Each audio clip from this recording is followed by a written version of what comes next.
안녕하세요, 섭입니다. 이번에 제가 알려드릴 거는 시계 스트랩입니다. 시계 스트랩. 가죽 공예를 조금 하시다 보면 시계 스트랩을 이제 내가 만들어 볼 수 있지 않을까라고 해가지고 이것저것 찾아보시고 연구도 해보시고 고민도 해보시고 해서 만들어 보시는 경우들이 더러 있어요.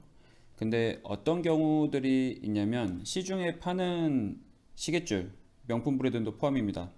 명품 브랜드 포함해서 고가 라인, 고급 브랜드들 시계줄이 생각보다 엄청 내구성 있게 만들어지진 않은 경우가 많아요. 이제 그 대표적인 예가 어떤 거냐면 이 고리, 시계줄 고리죠. 시계줄 고리가 어느 순간 터져가지고 이제 못 쓰게 된다든지 뭐 수선을 하려고 이제 갔는데 뭐 수선이 안 된다고 한다든지 아니면은 이게 어느 순간 뽕 빠져서 이제 없어지는 거예요. 이제 그런 경우들이 덜어 있지요. 시계 브랜드들이나 명품 브랜드들 같은 경우에 생각보다 이 고리에 대해서 내구성 있게 만드는 경우가 없습니다. 왜 그러냐면 드리는 시간, 그 효율성을 생각을 해야 되거든요. 가격 대비. 그래서 생각보다 튼튼하게 만들질 않아요. 엄청 오래 가게끔. 그래서 가죽이나 이런 것들이 해지기 전에 이 고리가 없어져서 이 시계줄을 못 쓴다든지 수선을 의뢰한다든지 그런 경우들이 많죠. 그래서 이 시계줄 고리가 원래는 어떻게 만들어지는 게 제일 좋은 건지 제가 잠깐 알려드릴게요. 이 시계줄 고리도 결국에는 어떻게 돼야 되냐면 겉, 보강, 안감 세 가지가 있어야 됩니다. 다시 말씀드리면 겉감, 보강, 안감. 그래서 지금 이거는 안감이에요. 제가 지금 시계줄을 하나 만들고 있는데 이 시계줄용하고 같은 이 안감용으로 쓸 겁니다. 그리고 보강 테이프입니다. 안쪽에 붙여서 더 이상 늘어나지 않게 만들 거예요. 그렇게 하고 겉감이죠. 지금 이 만들고 있는 시계줄하고 같은 종류의 겉감입니다. 이 세 가지가 하나가 돼서 만들어지는 거예요. 그래서 지금 자, 보시면은 우선 이 보강 테이프를 제가 이제 디테일한 거는 뭐 따로 이제 만들 수도 있지만 그런 거를 하나하나 하기에는 너무 시간이 오래 걸려서 지금 미리 준비를 좀 해놨어요. 그래서 이 안감에 이 보강 테이프를 먼저 붙이는 거죠. 이 보강 테이프의 역할은 더 이상 이 얇은 가죽이 늘어나지 않게 해줍니다. 더 이상 늘어나는 걸 방지해 주는 거예요. 해서 맞춰서 그냥 잘라버릴 겁니다. 튀어나가는 거는 이제 불편하니까 잘라버리고 이제 본딩을 해서 이제 이거를 만들어야죠.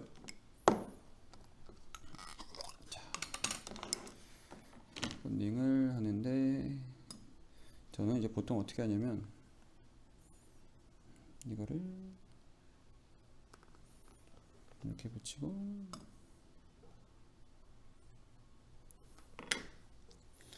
길이는 제가 만들 길이에 맞춰서 지금 세팅을 해놨어요. 그래서 이렇게 끝에 맞춰서 겉감이랑 안감을 이런 식으로 이제 하나로 만들어주는 거죠.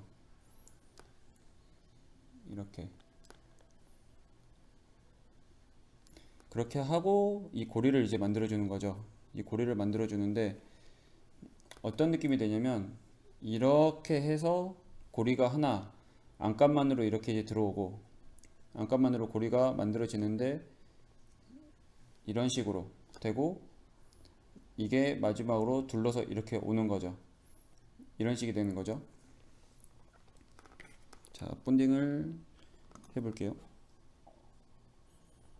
본딩은 다 해놓고 붙여도 됩니다. 한쪽씩만 하실 필요가 없어요. 본드가 보통 말라도 잘 붙기 때문에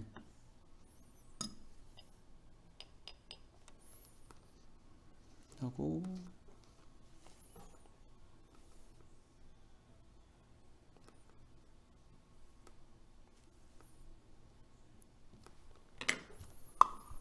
자, 닫아두고 현재 제 거 이제 본 폴더를 조금 가이드를 써요. 근데 이제 이 길에 딱 맞추진 않고 제가 이제 재단해 놓은 이 길에 맞추는 거죠.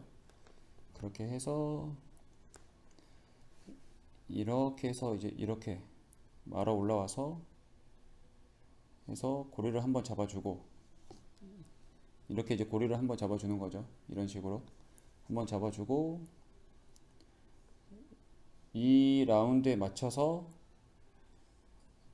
똑같이 딱 맞춰서 붙여주는 거죠. 조금 안 맞는 거는 살짝 떼서 잡아주고, 이미 고리는 만들어 놨으니까 제가 그냥 바로 붙여볼게요.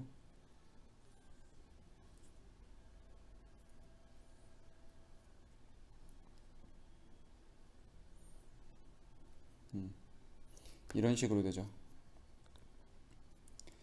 자, 보이시나요? 이런 식으로 해서 고리가 만들어져야 보강 테이프를 넣어서 더 이상 늘어나지 않게끔 만들어진 고리가 됩니다. 심지어 지금 이쪽은 연결 부위거든요. 지금 피아를 이렇게 경사지게 해서 하나처럼 맞대 놓은 거예요. 그래서 이 부위도 뚫어서 바느질을 해줘야 됩니다. 자, 이대로 뚫으면 구멍을 뚫을 수가 없으니까 저는 이제 재단판을 조금 잘라 놓은 걸 가지고 이렇게 이제 딱 맞게끔 조금 잘라 놨습니다.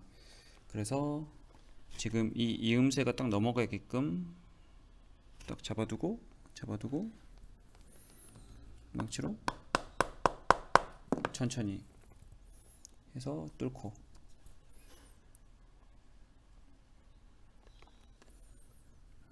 이렇게 해서 또 뚫고. 자,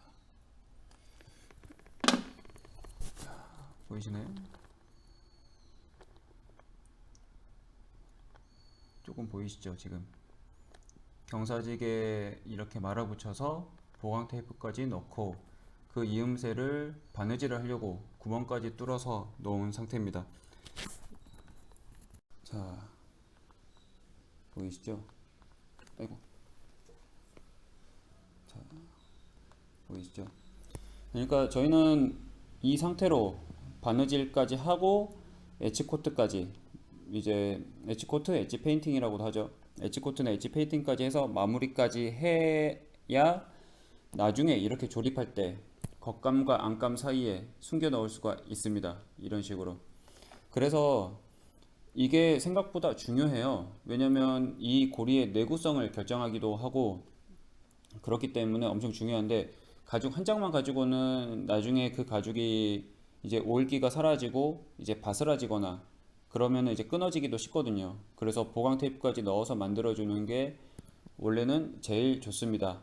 하지만 저희가 알고 있는 대부분의 브랜드들 같은 경우에는 그 시계줄을 직접 만드는 데는 거의 없어요.